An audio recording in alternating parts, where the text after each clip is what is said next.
پیس اور اس طرح کے لفظ سے بہت پریشانی ہے، اس لیے انہوں نے یو این کو اس میں انوالو ہی نہیں کیا ہے. حالانکہ دیکھیے یو این کا ایکسپیرینس ہے، 1948 سے تو یو این کے پیس کیپرز پاکستان انڈیا بارڈر پہ ہیں. ٹھیک ہے وہ ڈائریکٹ انٹروین نہیں کرتے لیکن وہ ہر چیز رپورٹ کرتے ہیں. اسی طرح لیبنان اسرائیل بارڈر پہ وہ میرے خیال میں 70s سے موجود ہیں. افریقہ میں ان کا ایکسپیرینس ہے. دنیا جہان میں یو این پیس کیپر کا ایکسپیرینس ہے، اور جس میں پاکستان بہت بڑا سپلائر ہے فورسز کا. ابھی تک ایسی فورس کے لیے کوئی کمٹمنٹ نہیں آ رہا. اچھا اب دو جو بڑے مسلمان ملک ہیں جن کی فوج نون ہے، ترکی اور پاکستان، دونوں سے اسرائیل گھبرا رہا ہے. تو صحیح. وہ فورس ڈٹرمن ہونی ہے. اب اس میٹنگ میں ہمیں پتہ چلے گا کہ پریزیڈنٹ ٹرمپ صاحب اپنے 20 پوائنٹ پیس پلان جو انہوں نے بتایا تھا اس سے کس طرح سے اس پیس کو اسٹیبلائز کرتے ہیں، کس طرح سے ہیومینیٹیرین ایڈ بڑھتی ہے، اور کس طرح سے لانگ ٹرم کنسٹرکشن بنتا ہے. اب یہ باڈی ان سب کو چینلائز کرے گی. اور ایک بہت سرپرائزنگ بات before you ask me question وہ یہ ہے کہ اس باڈی کا جو کیا کہیں ایجنڈا ہے وہ بیونڈ غازہ بھی ہے. یعنی دنیا میں اب جو بھی کانفلکٹ ہوگا تو ٹرمپ جی جی صاحب اسی پیٹرن پہ وہاں جائیں گے اور پیس کریٹ کرائیں گے. اب یہ ایک اتنا بڑا ایجنڈا ہے کہ میرے خیال میں جس کا ایکسپیرینس بھی نہیں ہے اس بورڈ کے پاس اور ان ممالک کے پاس. یو این آف کورس 1945 سے اپنے انسیپشن سے مسلسل اس پہ کام کر رہی ہے، ان کے پاس اسٹرکچرز ہیں. تو یہ جو نیا اسٹرکچر بنا ہے ابھی تو اس کے ہم لوگوں کو ایگزیکٹ پتہ بھی نہیں کہ کیا ہے، بٹ ہماری مجبوری یہ ہے کہ ہم اپنے آپ کو اس پیس پروسیس کا یا کسی بھی پروسیس کا جو پیلسٹائن ریلیٹڈ ہے پارٹ رکھنا چاہتے ہیں، تاکہ ہم اس انیشیٹو میں پیلسٹینین کو سپورٹ کریں، ان کے رائٹ آف سیلف ڈٹرمنیشن کو سپورٹ کریں، اور الٹیمیٹ ایم یہ رکھیں کہ فلسطین ایک آزاد خود مختار ریاست. اچھا حسن صاحب، جیسے آپ نے بولا کہ یو این 1945 سے موجود ہے، پر ہم نے دیکھا ہے کہ یو این کا اتنا کردار رہا نہیں ہے. دوسرا یہ جو امن پیس بورڈ ہے اس میں ایک نظر آ رہا ہے کہ وہ ایک پیرالل سسٹم بنانا چاہتے ہیں یو ایس پریزیڈنٹ.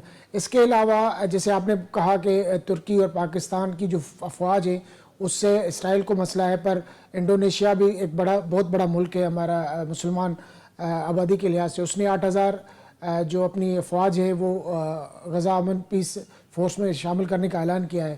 تو آپ سمجھتے ہیں جیسے آپ نے شروع میں بولا اور بالکل ایسا ہے بھی کہ جو ہماری فورن پالیسی ہے فلسطین اس کا اہم جز ہے، تو کیا ہم پیس بورڈ میں رہ کر وہ کردار ادا کر سکتے ہیں، اور اگر کر سکتے ہیں تو وہ کس طرح سے کر سکتے ہیں؟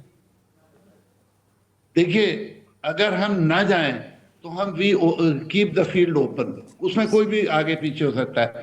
آور being there will look after Palestinian interest. تو ہمارے لیے بہت ضروری ہے کہ ہم بورڈ کا حصہ رہیں ان واٹ ایور کیپیسٹی. یہ نہیں ہے کہ ہماری وہاں فوج ہو یا نہ ہو، ہماری فوج جو ہوگی. حالانکہ دیکھیں ہماری فوج کا بہت بڑا کنٹریبیوشن ہے یو این پیس کیپرز پیس میں. کیپرز میں 60 سے کانگو کے کنفلکٹ میں بھی پاکستانی تھے. ہر جگہ پاکستانی فورسز افریقہ میں گئی ہیں، ہیٹی میں گئی ہیں، آپ جہاں بھی نام لیں. ویسٹرن سہارا میں جو ہے الجیر موروکو کے کانفلکٹ میں ہمارے سپاہی ہیں. We are everywhere. ہم میرے خیال میں لارجسٹ نہیں تو سیکنڈ لارجسٹ کنٹریبیوٹر ہمیشہ رہے ہیں. بالکل. تو ہمارے زیادہ شاید ہمارا جو بوسنیا کا رول تھا وہ تو اتنا ماڈل رول ہے کہ ابھی تک بوسنینز ہمارا شکریہ ادا کرتے ہیں. تو یہ سب دیکھتے ہوئے پاکستان کا ہونا بہت ضروری ہے تاکہ ہم پیلسٹینینز کی جتنی مدد کر سکتے ہیں وہ کریں ان دس پروسیس. ادروائز جو ممالک اس میں بہت سارے ایسے ہیں جیسے کمبوڈیا ہو گیا، ویتنام ہو گیا، ہانڈورس ہو گیا، پیراگوئے ہو گیا، منگولیا ہو گیا، ان کو تو پتہ ہی نہیں ہے اس سارے سسٹم کا، پیس پروسیس کا کیسے ایس او پیز بنے گی، سیکریٹریٹ کا اسٹرکچر کیا ہوگا، کس طرح سے پیلسٹینین کے ہم انٹرسٹ لک آفٹر کر سکتے ہیں، کیسے ہیومینیٹیرین ایڈ ہم بڑھا سکتے ہیں.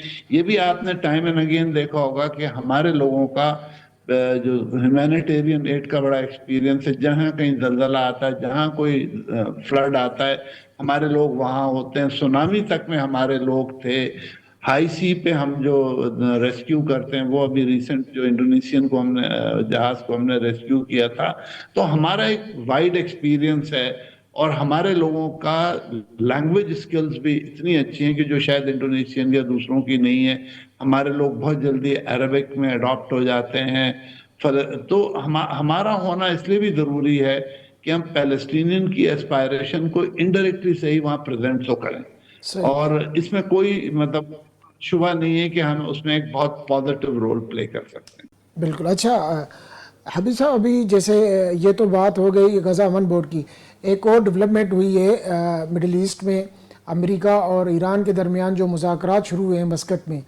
اس میں آپ کیا سمجھتے ہیں کہ کتنے امکانات ہیں کہ یہ دونوں جو فریقین ہیں ایک کسی نتیجے تک پہنچیں گی؟ اگر نتیجے تک پہنچیں گی تو وہ کیا ہو سکتی ہیں، اور اگر نہیں پہنچتی خدا نخواستہ تو آپ کیا سمجھتے ہیں اس کے کانسیکوینسز کیا ہو سکتے ہیں؟ دیکھیے، ایک تو امریکہ کی دو چیزیں ہیں on the table. One is nuclear and second is missile. Israel کا کہنا یہ ہے کہ ایران اپنا نیوکلیئر پروگرام بھی رول بیک کرے. نیوکلیئر کی حد تک تو رول بیک آسان ہے، لیکن دیکھیے ایک بڑی انٹرسٹنگ چیز ہے، اگر ایران نیوکلیئر رول بیک کر بھی لے تو they can come back very quickly. جیسے آپ نے اگر کوئی آپ کا علم ہے، کوئی اسکل ہے، فرض کیجیے میڈیا پہ آپ کی اسکل ہے، اگر میں آپ کو واپس بھی کر دوں تو you can come back very quickly جب آپ کو ضرورت ہو. ایگزیکٹلی. تو نیوکلیئر میں بھی یہ ہے کہ once you have learned the process تو آپ کا واپس آنا بہت آسان ہے. تو رول بیک ٹیکنیکلی کوئی بڑا پرابلم نہیں ہے. اور ایرانیز اسی پہ بات کر رہے ہیں کہ کتنے پرسنٹیج تک جانا ہے. وہ کہتے ہیں ہم سویلین یوز کا تو رکھیں گے اسے، اور وہ ان کا بیسک رائٹ ہے، کوئی منع بھی نہیں کر سکتا. اچھا، سرپرائزنگلی اسرائیل جو ہے اس کو زیادہ اعتراض ہے میزائل پروگرام پہ، کیونکہ لاسٹ جون کے جو کانفلکٹ میں اسرائیل کور تک ہل گیا تھا بائے ایرانین میزائل. اور اب اگر ہوگا تو based on that experience Iranian will be more lethal and more unrestrictive. پچھلی دفعہ انہوں تھوڑا سا خیال کیا تھا کہ آبادی کو اوائڈ کیا تھا، انسٹیٹیوشنز کو ہٹ کیا تھا. اس دفعہ وہ نہیں کریں گے میرے خیال میں. This time they for the کل بڑا نقصان کریں گے. تو اسرائیل بار بار پش کر رہا ہے فار میزائل، اور کہ وہ ریسٹرین کریں، رول بیک کریں. ایران جو ہے وہ میزائل پہ کمپرومائز کرنے پہ تیار نہیں. وہ اس کا کہنا ہے کہ یہ ہمارا سروائیول کا معاملہ ہے، ڈیفینسو معاملہ ہے، اور اگر اب کی حملہ ہوگا، کیونکہ دیکھیے ٹرمپ صاحب کا تو پتہ نہیں، پچھلی دفعہ بھی U S attack while negotiations were going on.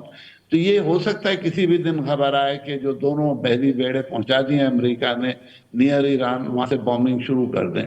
لیکن اب کی ایران بہت کلیئر ہے. اس نے کہا جس ملک نے ایئر اسپیس الاؤ کی ہم اس پہ امریکی اڈوں کو ٹارگٹ کریں گے، ان کو ٹارگٹ کریں گے. پچھلی دفعہ والی صورتحال نہیں ہوگی کہ جی مڈل ایسٹ کے اوپر سے میزائل آ رہے ہیں، جہاز آ رہے ہیں، کوئی ایکشن نہیں ہے، عراق پہ آئے، سیریا پہ آئے. اس دفعہ the message is very clear. اسی لیے سارے مڈل ایسٹرن عرب کنٹریز امریکہ کی خوشامد کر رہے ہیں کہ بھائی پلیز ڈونٹ اسٹارٹ. اسی لیے ڈیلے ہوا، نہیں تو لاسٹ ویک پاسبلٹی تھی کہ شروع ہو جائے. تو it can start any time. لیکن اس دفعہ ایران کا میسج بہت لاؤڈ اینڈ کلیئر ہے کہ ہم امریکہ تو جا کے بم مار نہیں سکتے، لیکن ہم ایریا میں جو امریکن انٹرسٹ ہے اس کو بام کریں گے یا بحری بیڑے کو بام کریں گے. ابھی تک I am not very clear کہ کیا ایران کے پاس کیپیسٹی ہے کہ ایئر کرافٹ کیریئر کو سبسٹینشل لاس کرے. دیکھیے 7 میں سے 1 بیڑا امریکی آلریڈی ریپیئرز میں ہے. اب یہ 2 ادھر ہیں، اگر یہ خراب ہو جاتے ہیں تو امریکہ کے لیے بہت بڑا مسئلہ ہوگا. ان کے 2 بیڑے کہیں چائنا، ساؤتھ چائنا سی میں ہیں، اور امریکہ کی نیول گرپ کمزور ہو جائے گی ورلڈ پہ. تو امریکہ کو بھی اندازہ ہے کہ اگر ہائپرسونک میزائل آ رہے ہیں تو ان کو روکنا مشکل ہے، خاص طور پہ اگر ان کے نمبر زیادہ ہوں، جیسے ایران نے. اچھا حبیب صاحب، جیسے آپ نے بولا کہ امریکہ کے لیے بھی مشکل ہے، جیسے میں نے شروع میں سوال میں بھی یہی بولا کہ کوئی آپ کو نتیجہ نکلتا ہوا نظر آ رہا ہے؟ کیونکہ ایران کم سے کم اپنا جو میزائل پروگرام ہے اس کو تو کبھی رول بیک نہیں کیا، کیونکہ ماضی میں ہم نے دیکھا ہے جس بھی ملک نے اپنا یہ جو پروگرام ہے وہ وڈرا کیا ہے اس سے، تو اس کے نتائج اچھے نہیں نکلے. ماضی میں ایسے کوئی اچھے مثال موجود نہیں ہے ہمارے پاس.